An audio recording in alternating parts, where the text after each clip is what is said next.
Kolaborasi ini menjadi langkah strategi Search dalam menyediakan internet rakyat atau IRA yang terjangkau dan berkualitas. Search menargetkan jutaan rumah tangga terutama di wilayah yang selama ini belum atau kurang terlayani infrastruktur digital.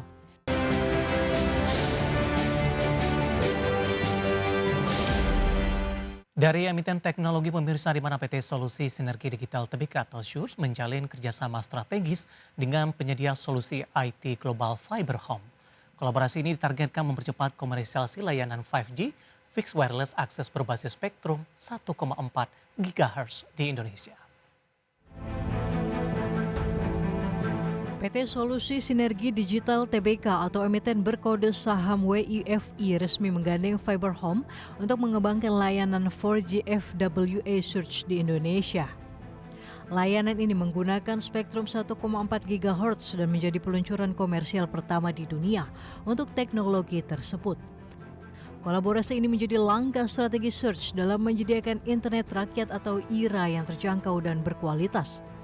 Search menargetkan jutaan rumah tangga terutama di wilayah yang selama ini belum atau kurang terlayani infrastruktur digital. Berdasarkan perjanjian kemitraan, Fiber Home akan memasok perangkat FWA yang dioptimalkan khusus untuk spektrum 1,4 GHz. Teknologi radio canggih Fiber Home diklaim memiliki cakupan luas, efisiensi energi tinggi, serta stabil di area padat pengguna. Implementasi awal akan difokuskan di wilayah Jawa sebagai area dengan permintaan konektivitas tinggi. Search juga menargetkan perluasan ke Maluku dan Papua untuk menjembatani kesenjangan akses internet di wilayah timur Indonesia. Search dan Fiber Home telah melakukan uji prakomersial melalui set on air di wilayah Jawa. Layanan 4G FWA komersial dijadwalkan meluncur kuartal 1 2026 dengan kecepatan hingga 100 Mbps dan tarif Rp100.000 tanpa batas kuota. Tim Liputan IDX Channel. Pemirsa, PT Personel Alidaya Tbk atau emiten berkode saham PADA berhasil membalikan kinerja keuangan dari rugi menjadi laba hingga kuartal ketiga 2025. Strategi bisnis existing dan ekspansi layanan baru menjadi pendorong utama perbaikan kinerja perseroan. PT Personel Alidaya Tbk atau emiten dengan kode saham PADA mencatatkan laba bersih sebesar Rp780 juta hingga kuartal 3 2025. Capaian ini berbalik dari kerugian Rp7,95 miliar pada periode yang sama tahun sebelumnya atau naik 109,8% secara tahunan. Direktur Utama PADA Cahyanul Uswa menyebut kinerja positif ini merupakan hasil implementasi strategi ganda perseroan. Strategi tersebut dijalankan melalui penguatan bisnis existing sekaligus pengembangan bisnis baru. Pendapatan perseroan tumbuh 17% menjadi Rp794,7 miliar. Kenaikan ini ditopang penambahan volume bisnis dari klien existing serta ekspansi layanan jasa kurir yang mendorong laba kotor menjadi Rp29 miliar. Total aset PADA per 30 September 2025 mencapai Rp266,5 miliar atau naik 10,1% dibanding akhir 2024. Sementara itu total liabilitas meningkat 18,9% menjadi Rp148,2 miliar seiring penambahan kewajiban untuk mendukung operasional. Kedepan PADA akan terus memfokuskan bisnis pada penyediaan solusi tenaga kerja outsourcing yang berkualitas. Perseroan juga menegaskan komitmen untuk menjaga efisiensi operasional serta profitabilitas secara berkelanjutan. Tim Liputan IDX Channel.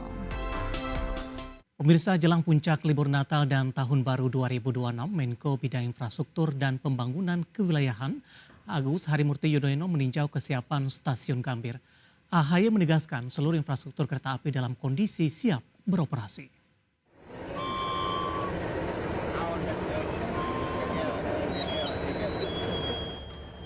Menteri Koordinator Agus Harimurti Yudhoyono melepas secara simbolis keberangkatan kereta Cakrabuana tujuan Cirebon. Dalam kunjungannya, AHY mengecek langsung seluruh fasilitas di Stasiun Gambir dan gerbong kereta. AHY menegaskan pemerintah bersama para pemangku kepentingan telah melakukan berbagai antisipasi agar perjalanan selama periode libur akhir tahun berlangsung optimal.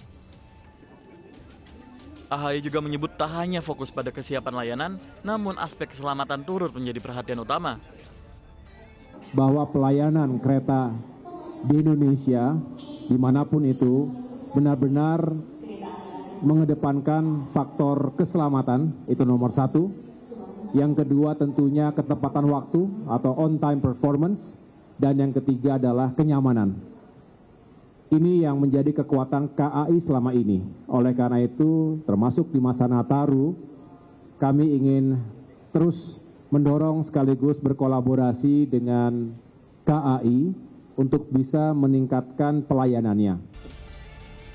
Pada tahun ini terdapat peningkatan penumpang kereta api sekitar 8,5%. Dari Jakarta, Amrina Rida, Seto Pratomo, IDX Channel.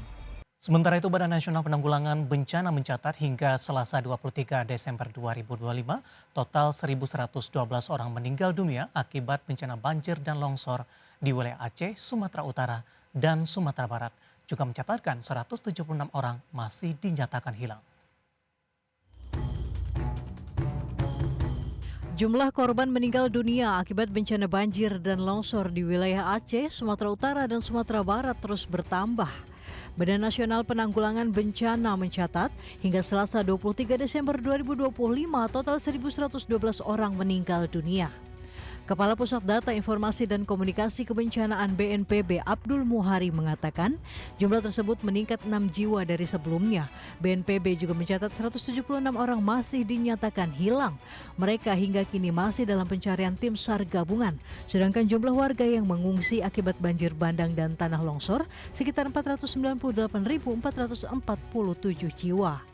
BNPB pun memastikan akan menjamin kebutuhan sandang dan pangan ratusan ribu pengungsi tersebut. Saat ini pemerintah bersama BNPB dan semua pihak terus fokus pada penanganan pasca bencana, mencakup pencarian korban, distribusi bantuan logistik, pemulihan akses jalan dan komunikasi, serta pemulihan infrastruktur dasar seperti listrik dan BBM di wilayah terdampak.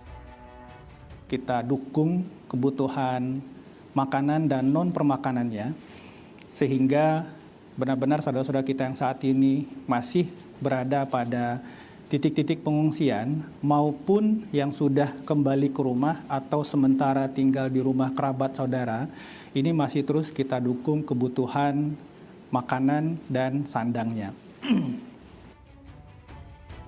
Dalam konversi pers juga ditunjukkan peta kondisi ruas terdampak bencana alam Provinsi Aceh, di mana ruas berwarna hitam sudah dapat ditempuh dan ruas kuning masih dalam tahap perbaikan. Abdul Muhari menjelaskan, Kementerian PU menargetkan hampir semua titik jalan dan jembatan yang menghubungkan Biroen dan Bener Meriah akan selesai tidak lebih dari akhir Desember 2025. Tim Liputan IDX Channel.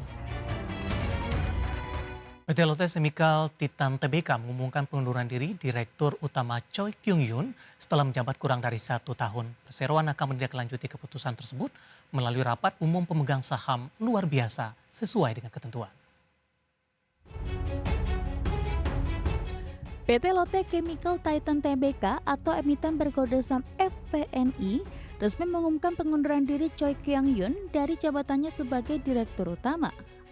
Perseroan menerima surat pengunduran diri tersebut pada 19 Desember 2025 sebagaimana disampaikan dalam keterbukaan informasi. Choi Kyung Yoon baru ditunjuk sebagai Direktur Utama Lotte Chem pada Februari 2025. Dengan demikian masa jabatannya baru berlangsung sekitar 10 bulan dan alasan pengunduran diri tidak diungkapkan ke publik. Choi merupakan lulusan teknik kimia dari Yongnam University, Korea Selatan tahun 2012. Karirnya berlanjut di Lotte Chemical Corp sebelum menjabat berbagai posisi strategis di unit bisnis Lotte Chemical di Indonesia. Sejak Desember 2024, Choi menjabat sebagai Presiden Direktur PT Lotte Chemical Nusantara. Posisi tersebut masih diemban hingga saat ini sehingga Choi merangkap jabatan bersama posisinya sebagai Dirut Lotte Chem. Manajemen menjelaskan perseroan akan menggelar rapat umum pemegang saham luar biasa.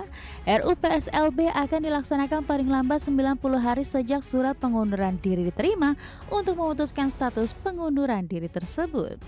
Berbagai sumber, IDX Channel.